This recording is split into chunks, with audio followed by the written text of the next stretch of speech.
5, 4, 3, 2, 1. The pit stop is vital to every race team's success. Pull off the track, let your team go to work. Outside, clear. Change all 4 tires, fill the fuel cell, and make needed adjustments, all in 8 seconds. Good morning, good afternoon, good evening, whatever time you're watching, wherever in the world you're watching. This is The Pits Are Open. Your host, Will Marotti, Alex Smith, our engineer, and you, of course, want to welcome everybody watching on Speed Sport 1. Hey, we had to do a replay last week because last week my wife had surgery, and I wanted to be a good husband and do everything I could to help her through that once she got home. And so I hope you enjoyed that replay last week with Ida Zetterstrom, who just signed with a new NHRA Top Fuel team, and she'll be doing a partial season with them. So that's very exciting. And I had a good time with that. Anyway, thank you so much. Thank you. I want to encourage you, if you're if you're new to the audience, please go to our website, thepitsareopen.com. When you get on there, you'll see on the homepage there's a banner across the top. If you just click on that banner, and that takes us to a sign up for our weekly newsletter. We send out a newsletter once a week. The Pits Are Open. And we're not going to bombard you. It's a once a week letter. That's what we do. And it will give you some really update racing news and also a preview of the upcoming episode that many of you are watching now. And if you're watching on a recorded version like YouTube, please help us subscribe to the channel, like and subscribe. It helps us so much with our other viewers. And if you're listening on Spotify, thank you so much. Follow us on Spotify, follow us on YouTube, follow us on Instagram. Pits Are Open.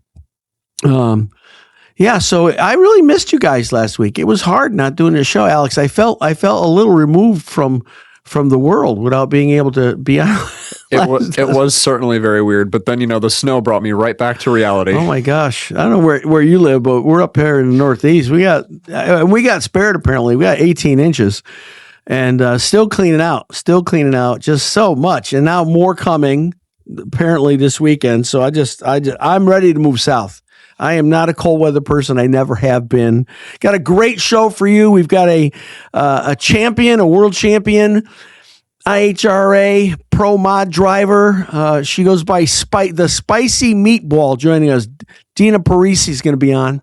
And then later in the show, good friend, longtime friend, great host of his own podcast, Seventh Gear Over Rev, and that would be none other than Mr. Kevin Krause. So we'll talk a lot about current events in IndyCar. I want to just bring this up. I mean, this is probably the biggest piece of news that's hit IndyCar.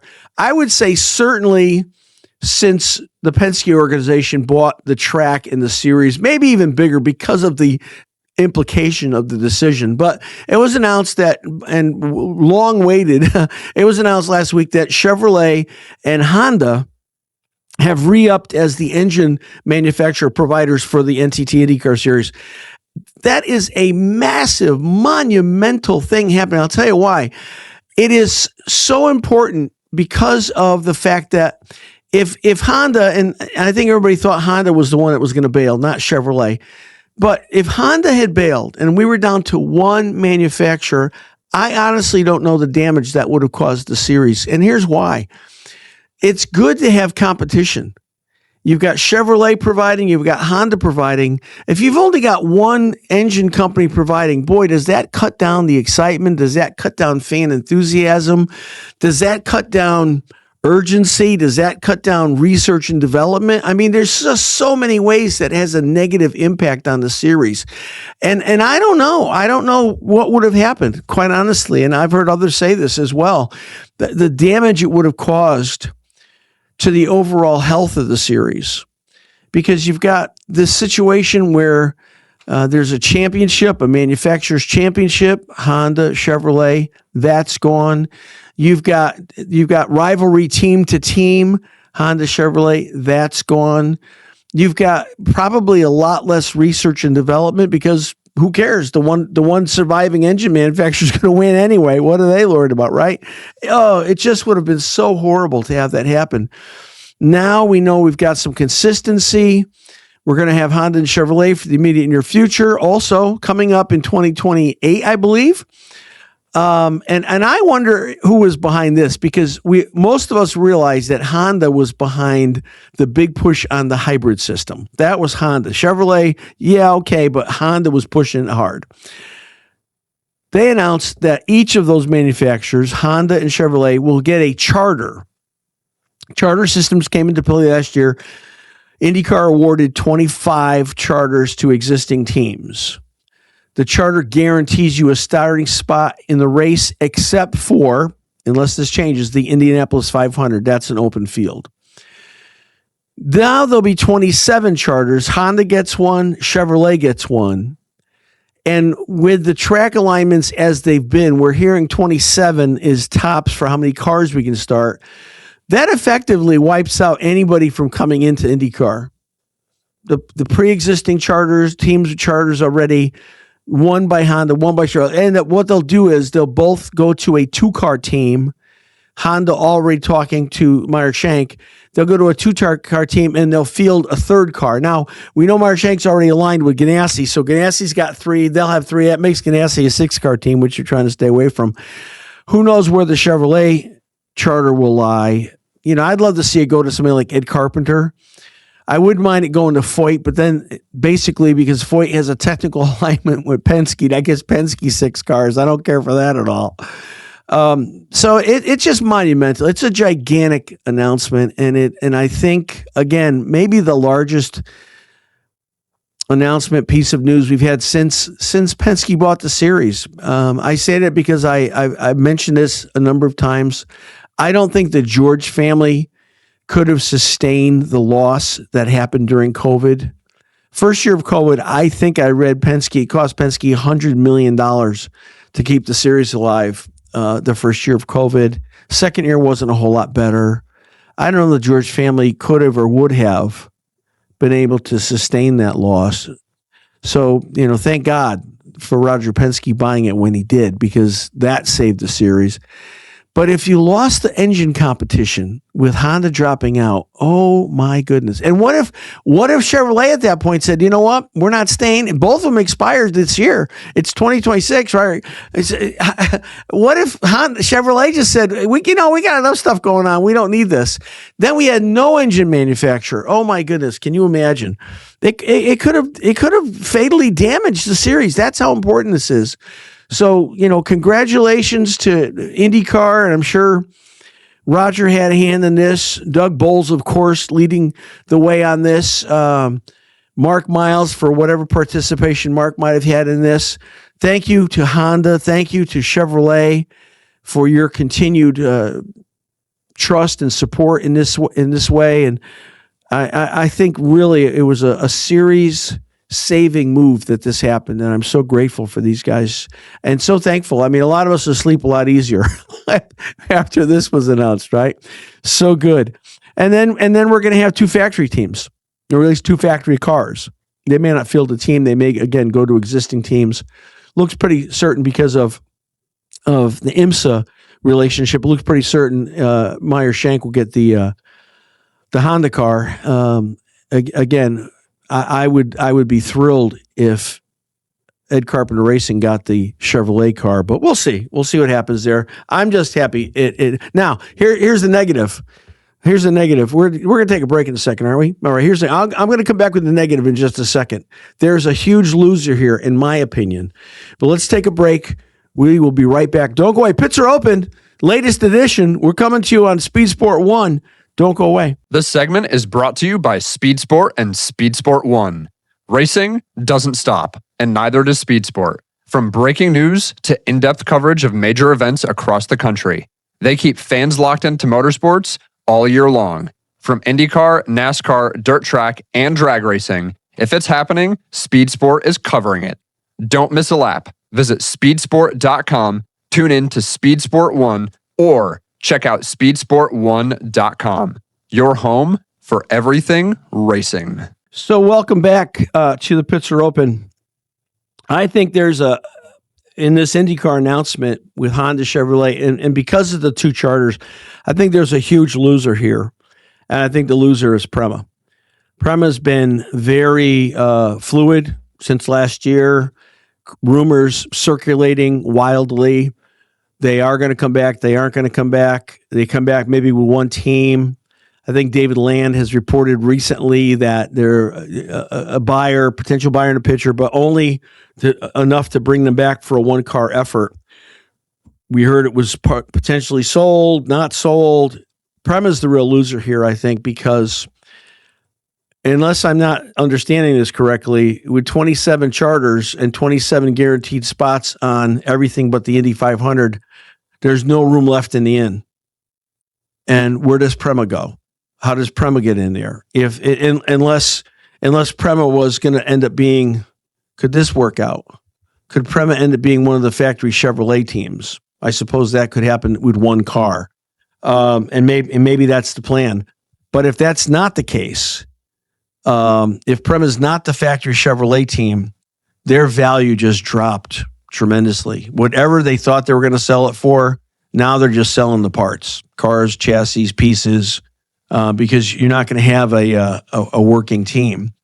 You're certainly not going to have a two-car working team. So I've not heard anyone yet talking about who the Chevrolet factory team will be.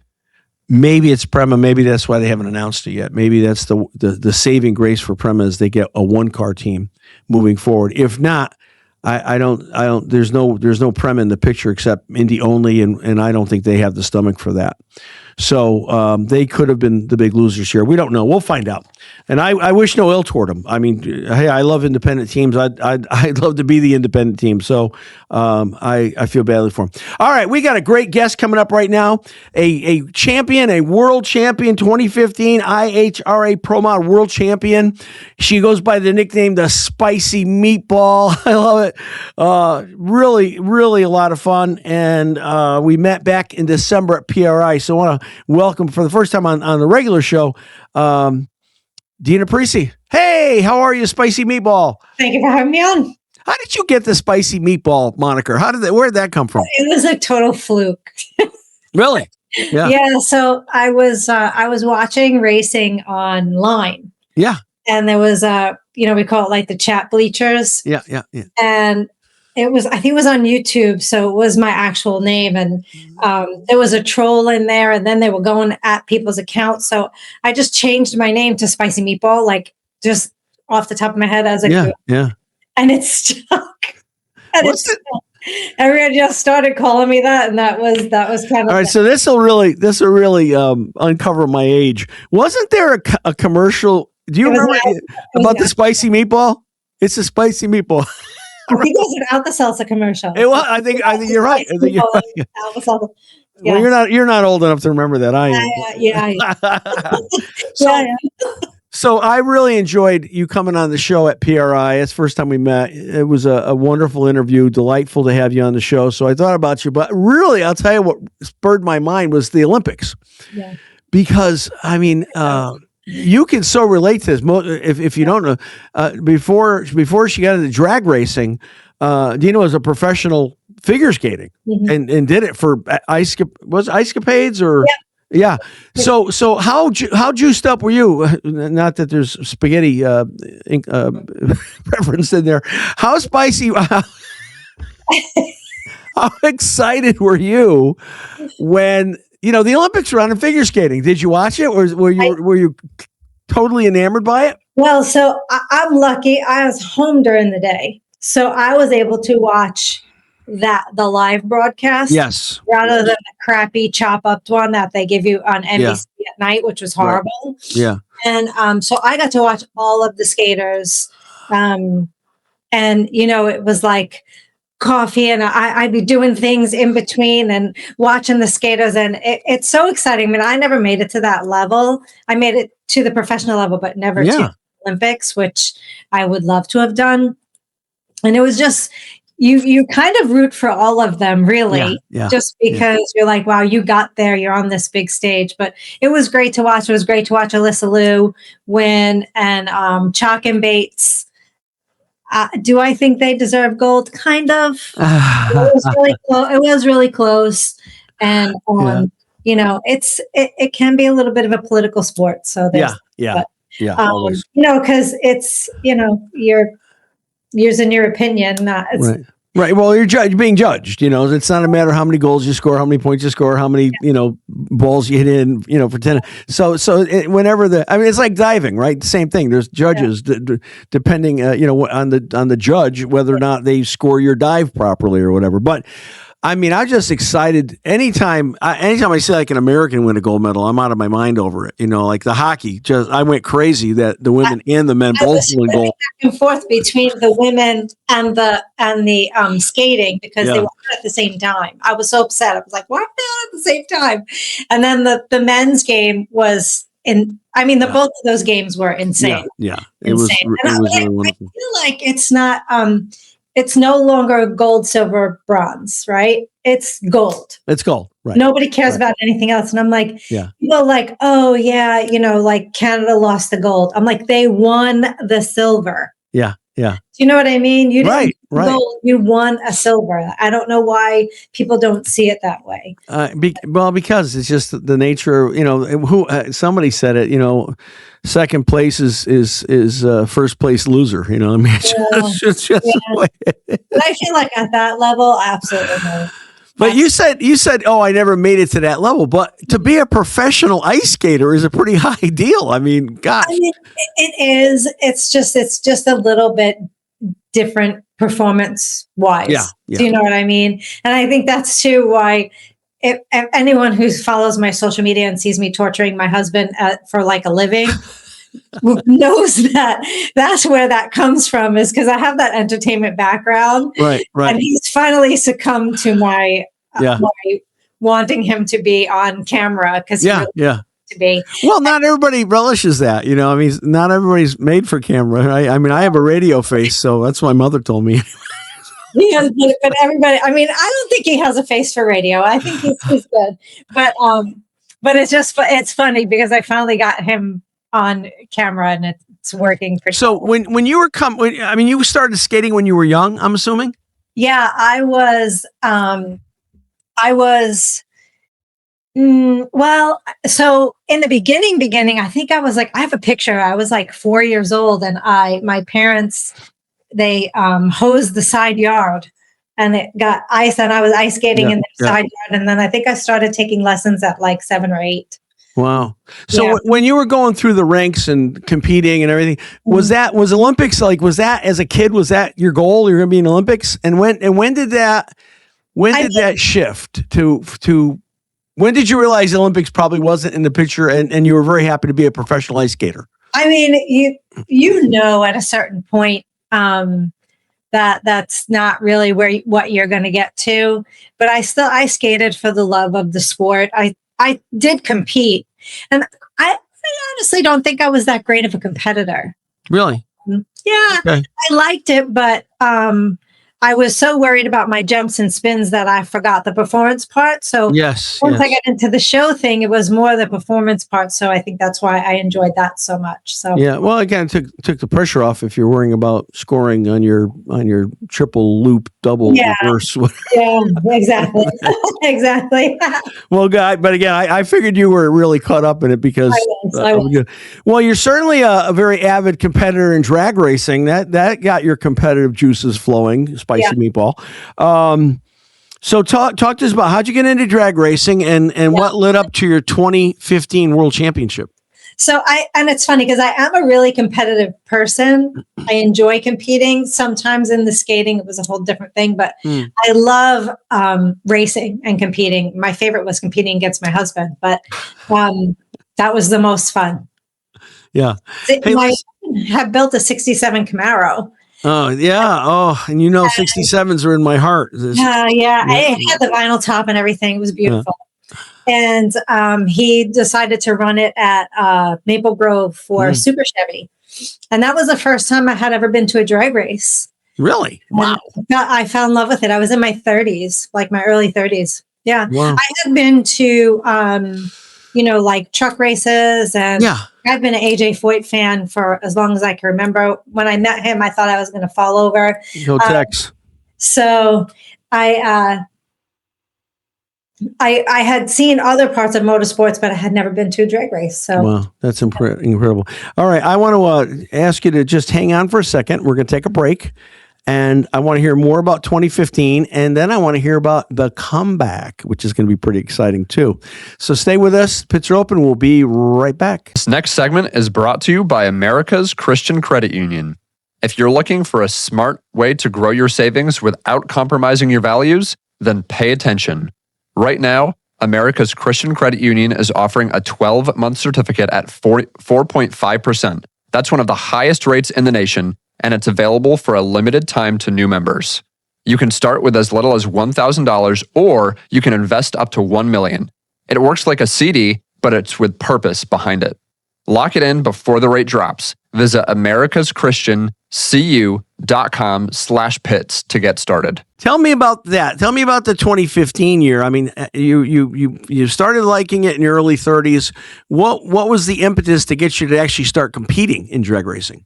Well, so I started competing in drag racing after I had fallen in love with the sport. I went to Frank Hawley, I think in like 1999 or something, 2000. Wow. And I started in Super Gas.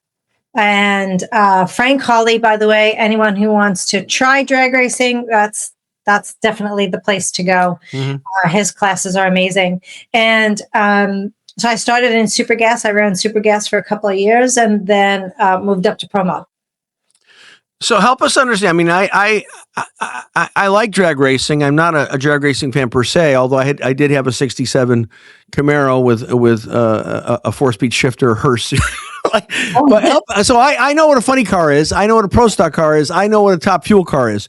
Help us understand. Break down a little bit the difference between a pro mod car and those other kinds of cars. So a pro mod is a door car. I mean, kind of much like pro stock has doors.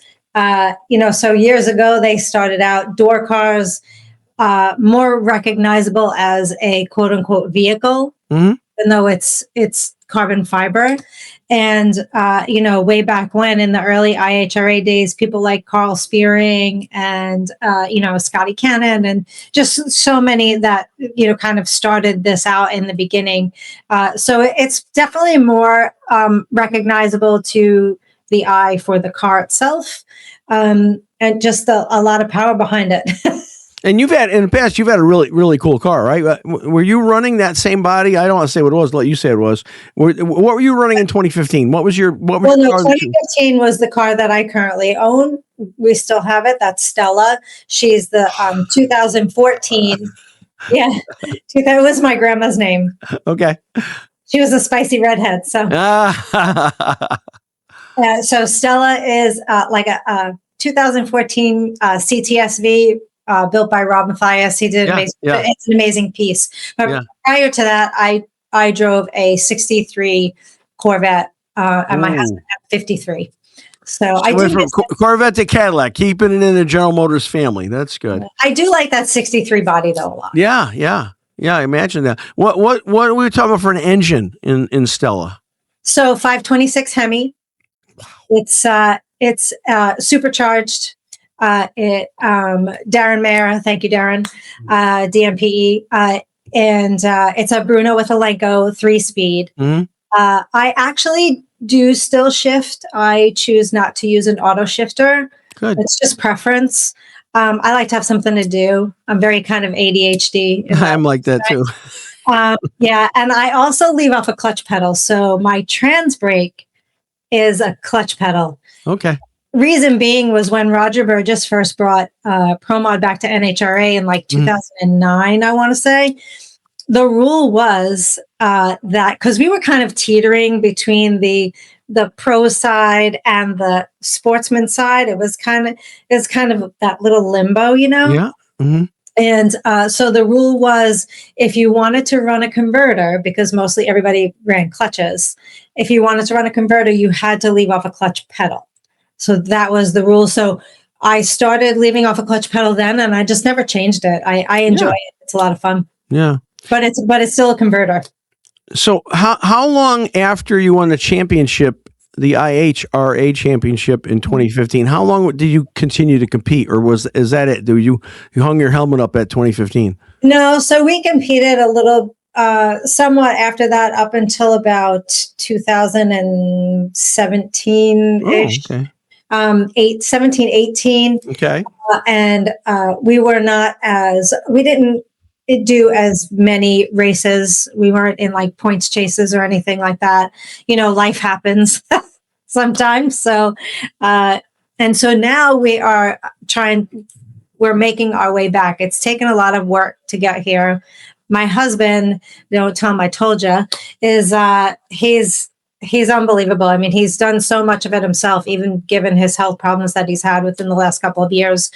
He totally renovated our trailer, and he took the lounge and made it from just a storage space to, where we have a bathroom and a shower and all that. So, wow, cool. Yeah. So, we went out testing. We went to South Georgia.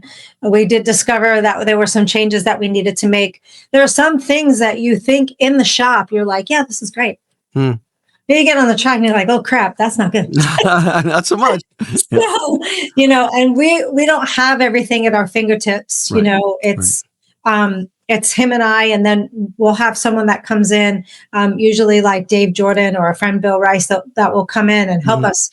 But everybody's not readily available, so we got to get everybody's schedules together. It's just Yeah, well, you're probably more typical than you would imagine. I mean, there's only so many Penske's, Ganassis, Joe Gibbs, Tony Stewart, John Force. I mean, there's only so many of those big teams. Everybody else has to make money the old-fashioned way. They have to earn it, right? They have to work hard. Not that. Listen, not. I don't want to say it because we had, PRI. We had so many NHR. We had Matt Hagan on, and I don't want to make it sound like they don't work hard. I know they work hard. I'm saying they don't have the resource. They don't have the backing, the financial backing, the sponsorship. So you guys are doing the best you can with what you have, and that's the majority of people in the racing world. Yeah, I have a funny story about Roger Penske. We were at Maple Grove for Super Chevy one year, and Tyler Hard was next to us, and he was a Penske team, and we had a lot of activity in our pit area. A lot of fans and back and forth, and he comes over. You went over to Tyler, and he was like, "What are you doing wrong?" He was kidding with him, but it's funny. He was like, "What are you doing wrong?" The pressure. He goes, "Why do they have all those people in that pit?" It was just very funny, and I was quite honored that came from. Yeah. So. Yeah, I would be too. That's pretty cool. So, Stella's coming out. Spicy Meatball's coming out. What's 26 looking for you at this point, if whatever you can say? Yeah, I think it's going to be a little bit of kind of a touch and go thing. We do need to go out and do some more testing. I did just have my seat redone, DSP seats, Mark and Leanne. Leanne is the mind behind the business. I say that all the time. And had to have the seat redone because of a comfortability factor and safety, obviously. So we had that redone. We changed a couple of other things. We'll have to go out testing again. And then we want to make some IHRA events. Of course, we're not going to be in a points chase at this point. We know that, but we're going to get out there for what we can. And I'm lucky because this year, and I'm very forthcoming with the companies that work with us at, where we're at. I'm not like, hey, we're going to win a championship. We're kind of tiptoeing back in because that's what we need to do. Smart. Redline Oil has joined us and backed us, and I'm so excited about it. Great company, great product too. Mm-hmm. I do have a funny video coming out for Redline shortly. Okay, good. Look for it. And while I'm thinking about it, real quick, give us what's your two most popular social media channels so people can watch you. You can really find me anywhere: Facebook, Instagram, TikTok. What's the handle? Dina Parise. You can look for Dina Parise. Oh, okay, good. All right. Yeah. So Redline Oil, what else you got cooking? Redline Oil, Hussey Gaskets, Hussey Performance. We've worked with Hussey before, and so happy to have them back on board. Star Racer Belts and X1 Connecting Rods has helped us out a bit, getting where we need to be. So we're looking forward to getting out there. Yeah. Awesome. Are you going to run any tracks in the Northeast? I don't know. Okay. we are kind of. I want to go. I know. I really want to get to New England because that's such a great track. All right. Well, listen, thank you so much for coming on. Again, it was great meeting you at PRI, and thanks for coming on again. We'll have to get you on once you've run a couple events. We'll get you on mid-season and get some reports, okay? Yes, thank you so much. Thank you so much, the Spicy Meatball, Dina Parise. God bless. Thank you. All right, we're going to take a break. We're going to come back, and good friend, host of the greatest spectacle in podcasting, Kevin Krause, coming up next. Stay with us. Don't go away. This next segment is brought to you by Redline Ace. In racing, how you show up matters, and Redline Ace makes sure that your team looks the part. Located just minutes from the Indianapolis Motor Speedway in Speedway, Indiana, Redline Ace specializes in high-performance motorsports graphics trusted at every level of competition. From custom wraps and team branding to helmets, haulers, hero cards, and more, they make sure that you look as fast as you drive. Check them out at redlineace.com and see why champions trust Redline Ace to keep their image in victory lane. The host of the highly acclaimed Seventh Gear Over Rev podcast, the greatest podcast there is spectacle in podcasting. I blew it. Kevin Krause. Kevin, hey, hi. Sorry, I blew the title. That's quite all right. That's quite all right, Will. And it's so great to be back on with you. And contrary to what you may think, yes, we have developed a great friendship in the few years that we've known each other. Yeah. But I got to say, it's always a good time. I always enjoy it when you hit me up and say, "Hey, can you come on the show to talk racing and all things around that?" But before we even get into the show, I just want to take a second before the moment leaves and we get on to other stuff to congratulate the United States Olympic team, especially the men's and women's hockey teams. What a fantastic, the men's championship for the first time since the Miracle on Ice. Oh, I know. Both the men's and women's teams get it in overtime in dramatic fashion. That couldn't have come at a better time, in my opinion, for the country and to bring everybody together and to celebrate the great patriotism and just what a fantastic way to finish out the Olympics. Yeah, it really was. And I have to admit, I was obviously much younger, but I remember the Miracle on Ice. I'm pretty sure it happened on a Sunday morning. And the reason I say that is because I hadn't become a follower of Jesus yet, so I wasn't going to church anymore. And it was easy to stay home and watch that. And gosh, it was so exciting. It was so exciting. Again, they didn't win the gold medal in the game that's the Miracle on Ice game, right? That was against the Russians. They had one more to go, got them into the finals, and they won there. But that was like the greatest. It was a Miracle on Ice. To do that, and this was so exciting to see those young guys and just watch them do that. And gosh, how exciting that was. And the women were devastating. I think the women were far more effective. At one point, they beat Italy, I think 6-0, and when the announcer said at that point, they had outscored their opponents 26-1. That's called domination right there. Oh, baby. Yeah, that was great. Anyway, so what's new and exciting, sir? What's going on? Oh my! It's a busy time here in the late throes of winter here in the Midwest, but it's one of those. Somebody at one point said that it's being busier than a one-legged man in a butt kicking contest. And we are definitely getting busy. Certainly, things with our other new business is continuing to grow and expand, and we're excited about that.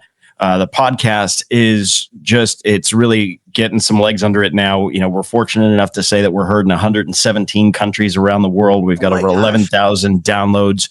The YouTube channel is really starting to kick into gear. We've actually had people reach out to us about coming on the show because they've heard of the show or they've seen the show. Sure. So we'll have actually a few we just interviewed and a few people that have been on your show. Will Caden Ballas, we just had him on. He was great. We had John Harkenreiter on. We've got another couple of young drivers, Jason Pribble coming on, who's raced F2 in Europe, as well as Rob Radman.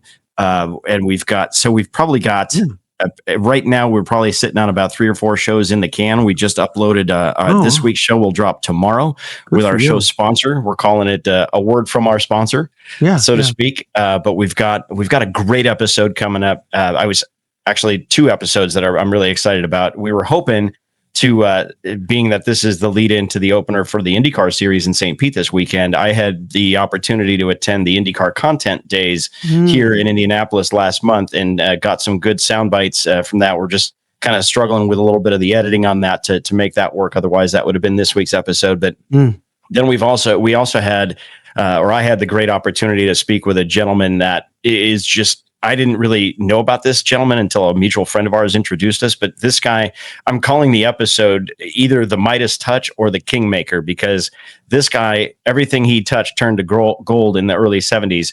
And you will remember this, Will, and I'm sure a lot of your listeners will as well. The whole Norton sponsorship that got made famous on the Penske cars. Yeah, he brought that to IndyCar racing. Really? Started in 1973. He's got unbelievable stories about, the Cart USAC split. He's got stories about how he was the head of Norton and then went and took on PPG. He founded the Motorsports Hall of Fame.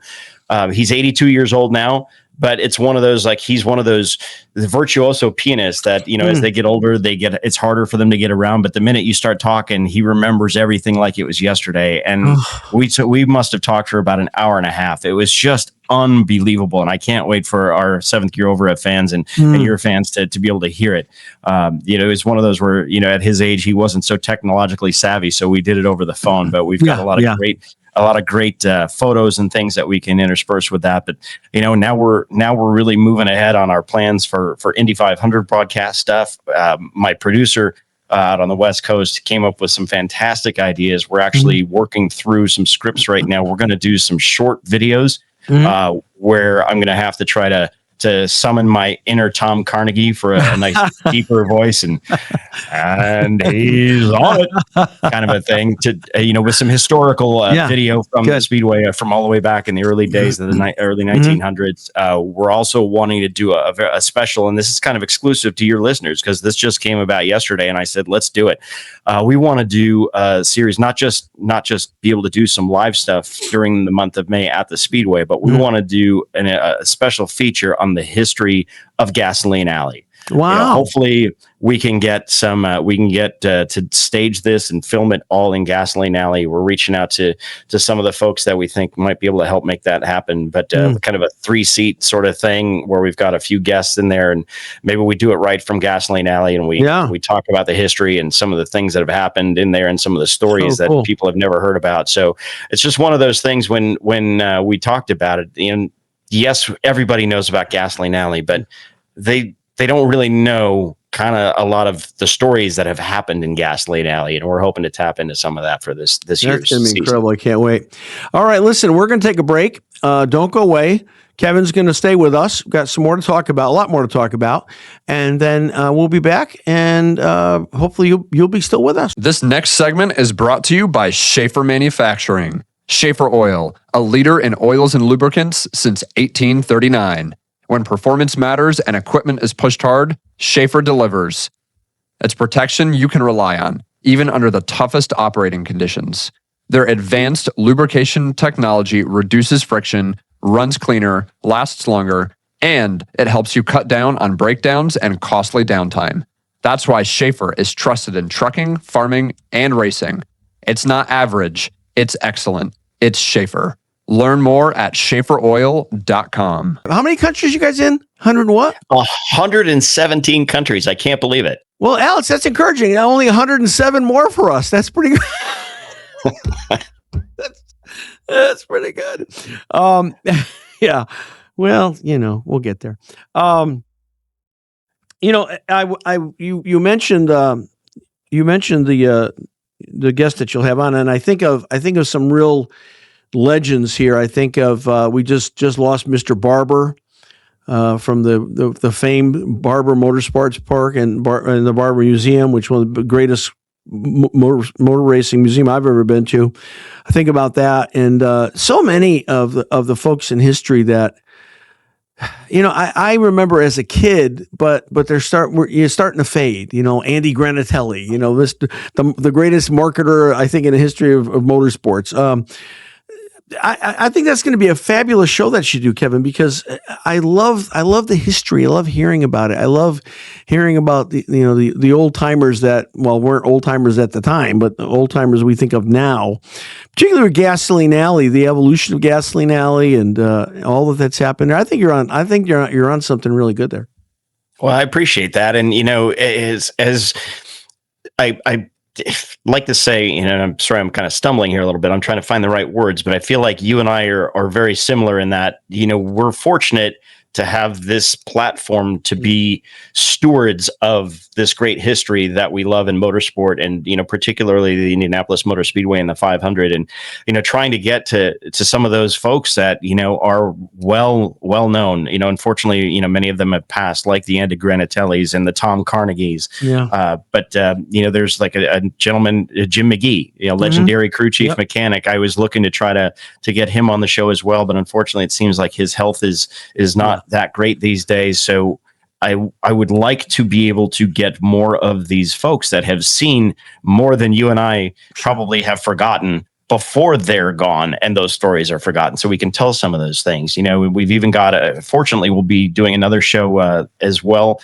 when they break ground for the new Speedway Museum Restoration Shop. That's its own separate thing. We've got that coming up as well that we're excited about. But some of these things just, I feel privileged, and I was thinking about this as I was going through some of the stuff that we talked about before the break, with this gentleman. His name is Larry Ciancio, as well as some of the other things that we're working on, the history of the Gasoline Alley and the short videos with, voiceovers with the old footage. And it's like, to think about and be, and I certainly am by no means comparing myself with the greats of a Paul Page or a Tom Carnegie or a Donald Davidson or a Sid Collins or anything like that. But to think that we can help continue to tell these stories and make sure that they don't pass on when the people that know them pass on, I think is a real privilege. And I take a great deal of pride in that.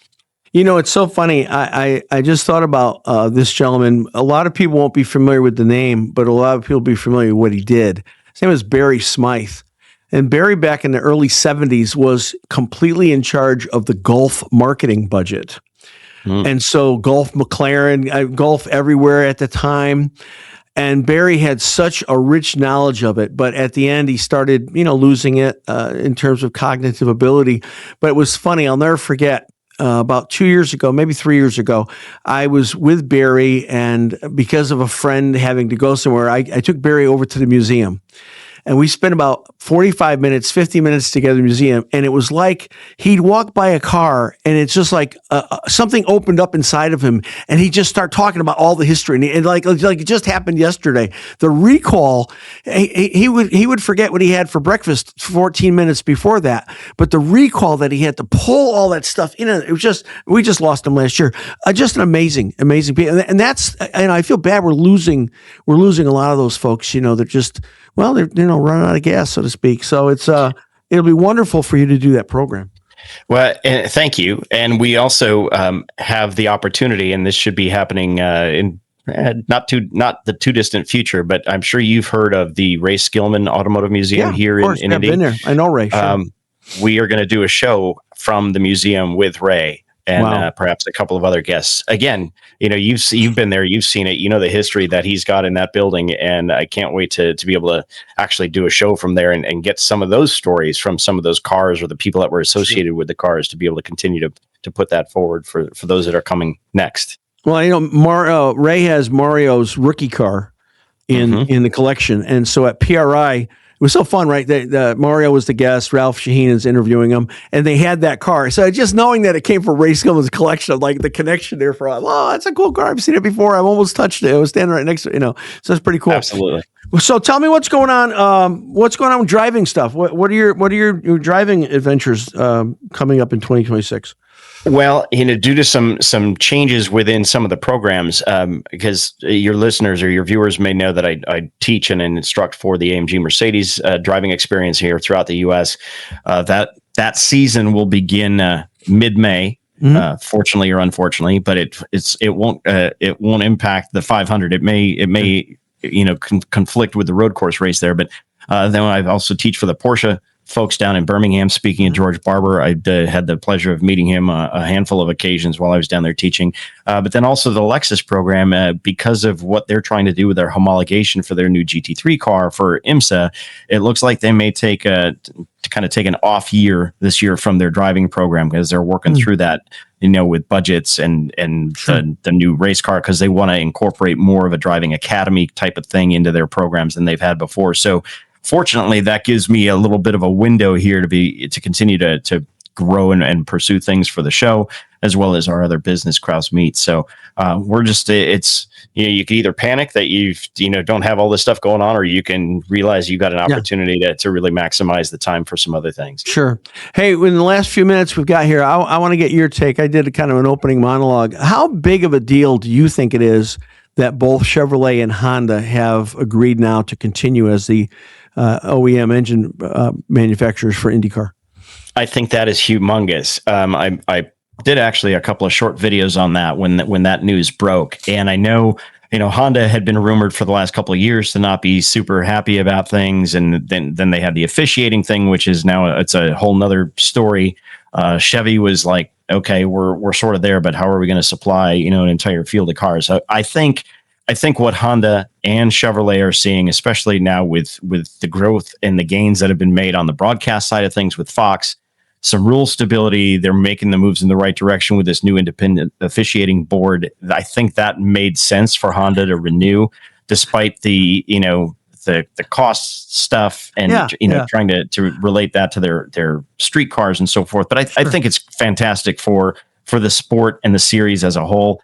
Certainly, I would like to see at least one more manufacturer in there. But we'll one bite of the elephant at a time. We'll take what we can get, and I think that's a huge stabilizing force that they recognize the growth in the series. You're in the know more than I am sometimes, but I've not heard anything from PREMA since the announcement made that not only were they going to continue as the engine providers, they were each getting a charter that they would be able to field their own kind of test car. 27 limits the road course, street course field, not Indy. Has the music stopped with no seats left for PREMA, do you think? Well, it's interesting that you bring up PREMA, because just the other day, I drove by the PREMA shops because they're literally within a stone's throw of the new Andretti Global HQ right there at the Indianapolis Municipal Airport, which is literally like 10 minutes from my house. I'm like, let's drive through the parking lot and see what's going on. And they've got a whole block of a building there. The PREMA signage is still on the building, but there were no haulers out the back. There were maybe 5 cars and a few people in there that I could see working out in their workout room. I've reached out to a few people because I'm trying to find kind of what's going on there, but it's not looking good right now. I know Ryan Briscoe has left PREMA, and he's now joined Penske, I believe it is, as driver coach for David Malukas. So in reading the tea leaves, PREMA is going to miss at least the beginning of the season without question. I just don't see it happening. They missed both the preseason tests at Sebring and at Phoenix. They're not on the entry list for St. Pete, so it's going to be the month of May at best for PREMA to do something. But I mean, with the 27 charter being 26 and 27 being Honda and Chevrolet, and them limiting the field on road courses and street courses to 27 cars, unless PREMA is the factory team for Chevrolet, I think at this point all they have to sell is parts. Well, that's probably true, Will, because I know Meyer Shank is kind of positioning themselves to be the Works Honda team starting in 28. So unless Chevrolet and the PREMA folks have some sort of, and I have no doubt that the PREMA folks are working diligently behind the scenes to try to, shake the trees and the bushes and everything they can to make something happen. So the hope would be, of course, for the sake of the series, that we have that extra team and those 2 entries, even if it's just one in the short term to get them back up and going. But otherwise, I think you're not far off there, Will, on them being a parts supplier at this. And I feel bad for them too. I love the independent team and wish we could fit more cars on the track or had more pit stall space or whatever the voiced reason is for not wanting to start for more than 27 cars. But anyway, Kevin, we're out of time. Thank you so much for coming on. I can't wait to try some of the Krause meats, some of the sausage. Can't wait. Looking forward to it. Looking forward You to betcha. May. And hopefully I'll see it before May, but I'm looking forward to seeing it in May. I hope so too. We will. So thank you again. Seventh Gear Overrev podcast, heard on all of your podcast channels, Spotify, Apple, you name it. It's out there. 117 countries. You have to start translating. That'd be interesting. That'd be good. Thanks a lot, Kevin. Thank you, Will. Pleasure. Take care. All right, guys, that's it. That's it for us. It's a wrap. Alex, thank you. Great show. Again, good to be back with you guys. God bless you. Have a good week. We'll talk to you next week. Got some great guests coming up, so don't miss out.